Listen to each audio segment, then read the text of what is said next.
the risk he took, personal risk he took, operational risk he took with Kiboloy, with Digong.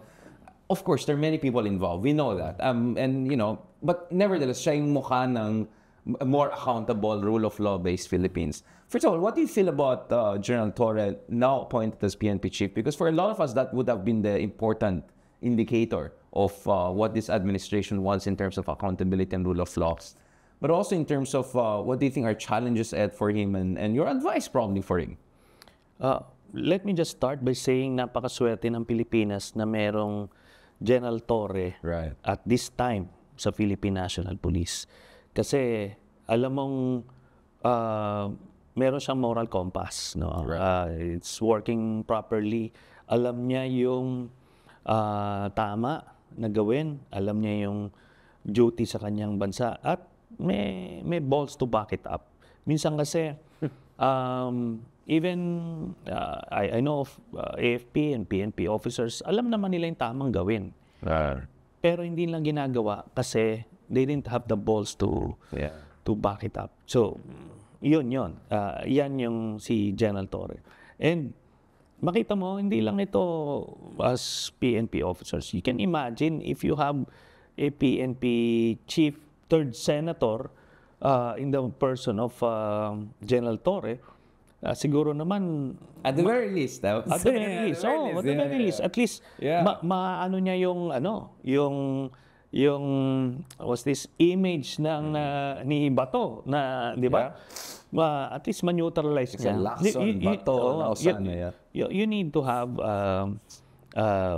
a General Torre in public service, not only as a... Para yung dangal ng PNP ay ibabalik, So, ano siya, very fortunate ang Pilipinas. And what do you think should be his priorities? And I mean, we'll have him on this show soon. But from your perspective, ano yung mga dapat... Hanggang 2027 pa yata siya, di ba? Sa pagkaalam ko. Anyway, he has a year or two at least. Ano sa tingin niyo yung mga priorities in the coming years? Aside from yung mga operational issues, if ever, may warrant of arrest kay Bato or whatever. Maraming kailangang ayusin. Hindi enviable yung kanyang position. Like si Bantag is still at large, a couple for high-profile people. So, pero bukod dyan, kailangan yung structural changes yung mangyari. Yung orientation ng kapulisan. Marami ng ano yan, nag-change ng pananaw. But marami pang pwedeng gawin. Ang daming scalawags pa rin eh. So, pero nakita mo sa kanya at every turn, nire-relieve niya yung mga tao na yan. So, I think ano siya, he hit the ground running. Marami siyang ideas at ginagawa niya ito. He may not be able to do that during sa tenure niya as Chief PNP, but at least substantially marami siya magagawa by then. Yung isang pwedeng gawin dyan, talagang balikan yung sa training and recruitment. Doon pa lang kailangan inculcate talaga. Ano ba yung trabaho ninyo? Ayaw naman natin yung maging masyadong tolerant na policeman. Pero alam mo talaga yung linya eh. Alam mo yung kailangan mong gawin, di ba? Tapos, itong move to have more policemen sa ground, patrolling the streets. Alam mo yung sinasabi ni Sara, CCTV na lang. Hindi pwede yun. Kasi deterrent nga eh. Iba yung pagka may police visibility, yung criminal, teka muna, may police doon. Marami ka ng crimes na ma-prevent just for having a policeman standing there. Maaaring sasabihin, wala namang ginagawa itong mga... Wala. Pero yung impact niyan sa mga criminal malaki. Psychological. Tapos yung response time. Kasi kung meron ka sa ilang kanto, mas mabilis yung response time. So magandang approach yun. And dito mo makikita na si Sara talagang makakontra lang, yung may masabi lang. Pero medyo sablay din yung the way like she was trying to explain. Sablay nga Sobrang sablay. Makakontra lang siya kay General Torre kasi si General Torre yung gumapos sa tatay niya eh. Kaya parang lahat ng gagawin nito mali. So, doon mo makita. Tapos ganun yung mindset niya. She was trying to explain it. Imagine mo, kung presidente to ng Pilipinas, tapos ganun ka sablay, no? May problema talaga. And parang naging defense ka dahil minsan parang, ano ulit ang sinabi? Like, hindi ko na-gets. Like, she's not even, like, at least si Digong, I mean, I'm not saying redeeming it, but at least si Digong medyo nakakatawa, medyo spontaneous. At he could get the message. Ito hindi talaga. How did she even become a national level politician? Which I think is unfortunately a reflection of malaking pa tayo dun sa mga kailangan natin puntahan, di ba? It's because of na-cultivate nila yung cult following. Na anybody na may ganong apelido, parang automatic yun na. Yung Rodrigo Roa II, mukhang the other day, nagsiscript lang siya dun sa ng Davao, di ba? Mali-mali pa. Bati yung hammer yata. Igay mo yung hammer, mga kalagay sa script, tapos pumunta yung staff. Sir, ito po. Like, oh my God. Like, and Davao is one of the most progressive, advanced cities in the country. Ayoko rin mga persona non grata. So, all respect and love for Davao City. But we deserve better than that, Senator. The reason I'm talking about this is because this is the last part of our discussion. Kanina sinabi mo na napakaswerte natin na meron tayong katulad ni Gerald Torres sa PNP. Finally, someone of that caliber after all the Batorni shenanigans and antics and wars. Pero swerte din tayo, aside from having people like you fighting for democracy and all, swerte din tayo katulad for having someone that you also met, Vico Soto. Immediately sa outtaking niya, sabi niya, ayoko na pag-usapan 2028. Whenever he's asking about his ambition for 2028, he says, kaya nga nagiging trapo ang tao. You always push them to run for a higher office or another office. Yun ang trapo mindset. I love it when he did that. So we're lucky to have this kind of transformational, almost transcendental kind of leaders and all. Nevertheless, of course, I wish the best for Vico if he wants to take a rest from politics. Baka gusto niya magturo rin sa NCPAG like you or ASOG or something. Maybe before he'll make his next decision because he's too young to run for VP or presidency, right? And if he doesn't want Senate or Congress, then maybe mag-break muna siya. But having said that, 2028 is approaching us very, very fast. And as we speak, obviously, Senator Trillanes, you have been very clear about Riza na. Yeah. And in fairness to Senator Riza, she also made it clear na bukas siya to be the standard bearer. Having said that, and again, I'm saying this purely in the spirit of democratic pluralistic discussion. There was this meeting between Bam and Lenny just the other day, and the letter, very heartfelt letter from Bam's daughter to Ma'am Lenny. Mayor Lenny also got she hit the ground very fast, doing all the right things, first 24 hours pa lang. So they're now even discussion, maybe it's going to be Lenny Bam, or maybe even Bam. He did very well. He was number 2 in the Senate. Actually, like what I said, sana tumakbo ka na ng Senado. He had more important things to do.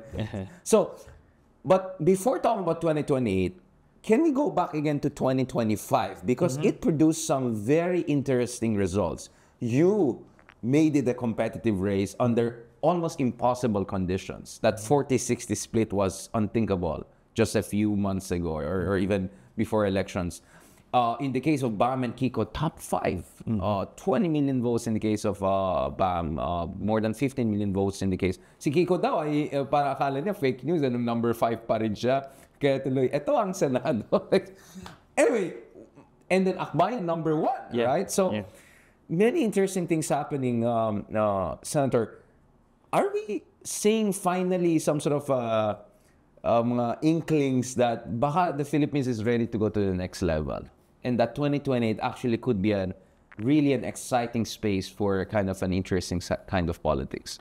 We're still in the process of assessing what really happened. Kasi baka kasi fluke ito, baka it's a glitch or a random thing.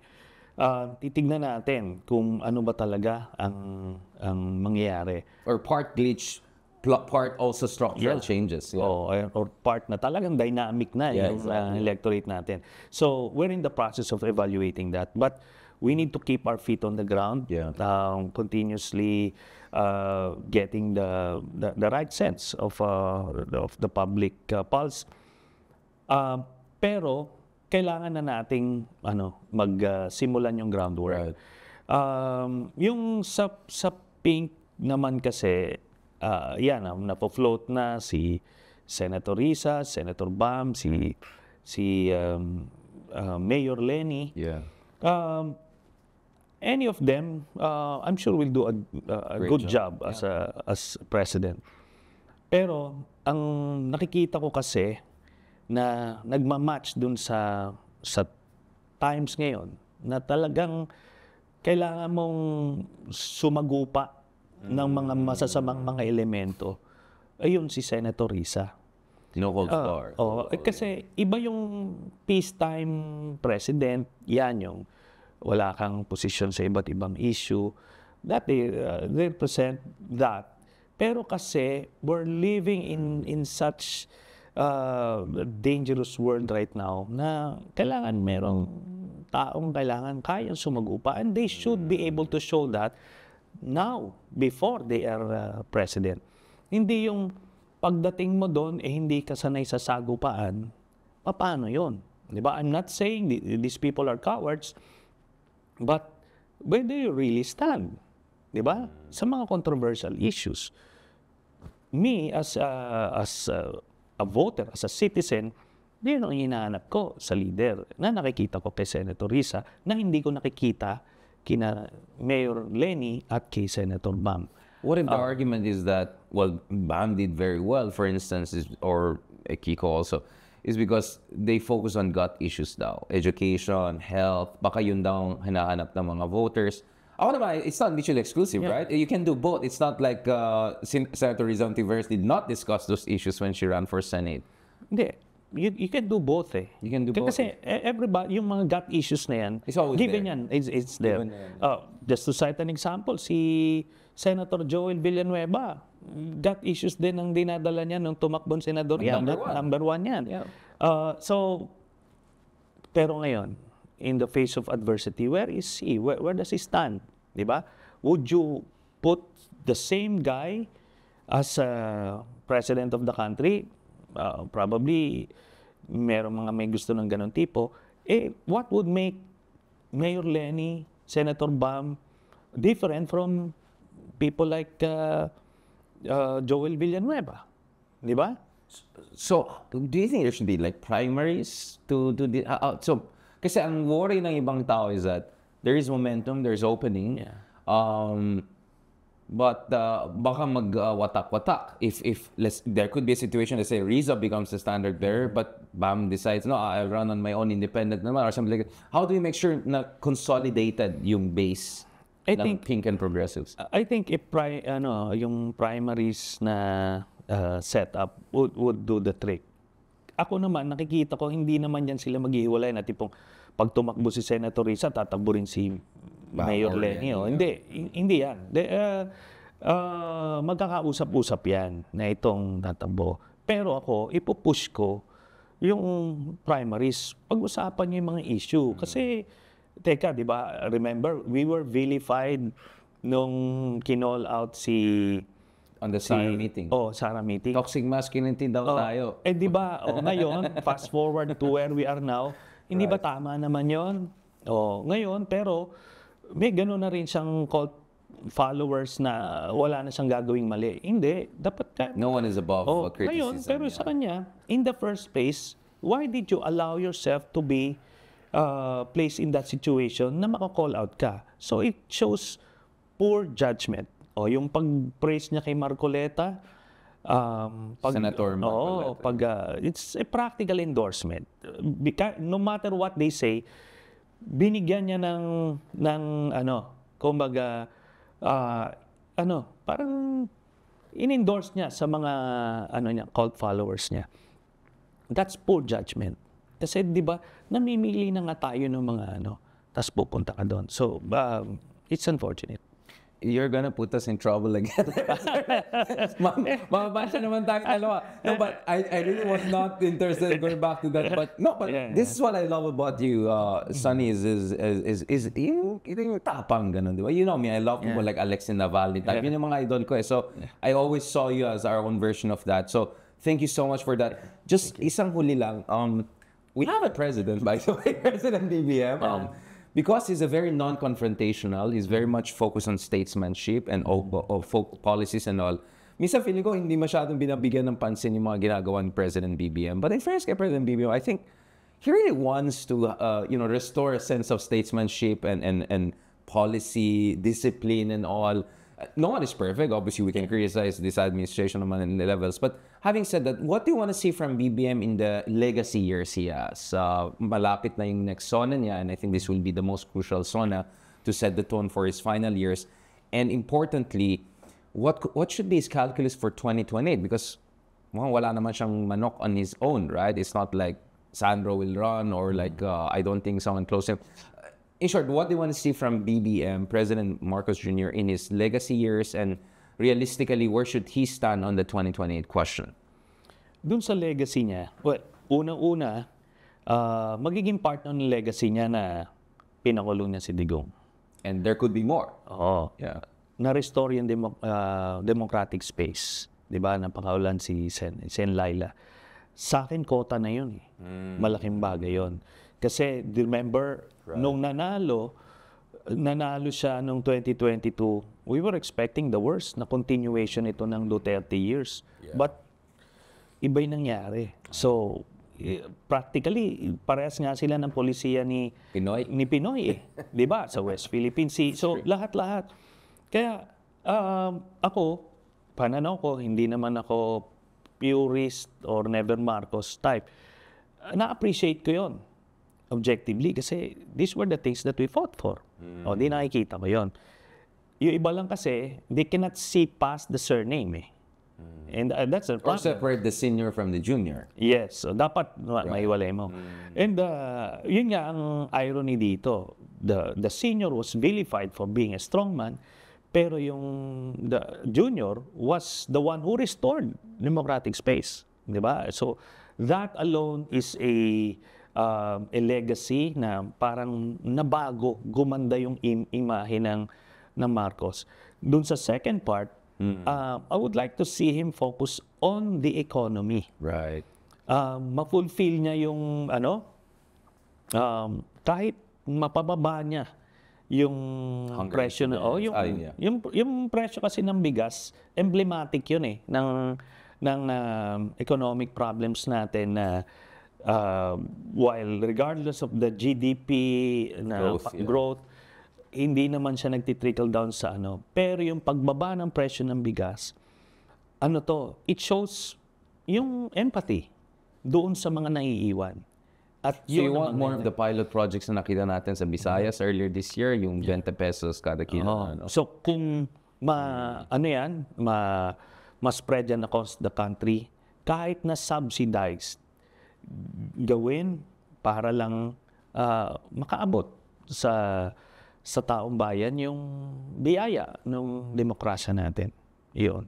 Well, thank you for that because actually our previous episode was with Secretary Kiko Laurel. So we discussed that issue and he was saying, please give me a bit more time, konting patience lang. We're moving in that direction. And also tinutulungan daw yung mga magsasaka in terms of finance, infrastructure. And how important do you think is also the infrastructure issue? Kasi I remember during Pinoy's time, ang dami nagalit sa admin niya because of the traffic situation. Yeah. Naginamit ni Digong yan. Di ba sabi ni Digong, hindi lang niya, obviously budol, diba? Sabi niya, wala ng krimen. Pero isa pang sinabi niya, mawala ng traffic, ayusin niya yung traffic. And then after 1 year, minumura niya na yung traffic sa... Do you think it matters for President BBM to also oversee some major projects? Because I think the subway project, the first stations will come up before he steps down, right? So do you think those things are also important in terms of setting the tone, the Philippines rising, fixing our infrastructure? I believe so. Ito naman mga long-term projects ito eh. Yung may MRT na hanggang sa San Jose del Monte, marami. So yung mga Pinoy, hindi naman nila makikita kaagad na maralasap yan. But yes, yung mga infrastructure projects, I think that the Marcos Sr. was known for that and mukhang meron siyang in-store din na ganito. I think magkakaroon Marcos Sr. had 21 years, but this guy Marcos Sr. had 21 years. This one has 6 years. 6 years. So, mayroon din yata siyang plano ng mga major infrastructure projects, mga legacy projects para matatandaan in the future. So, maganda yun. Basta, ito lang.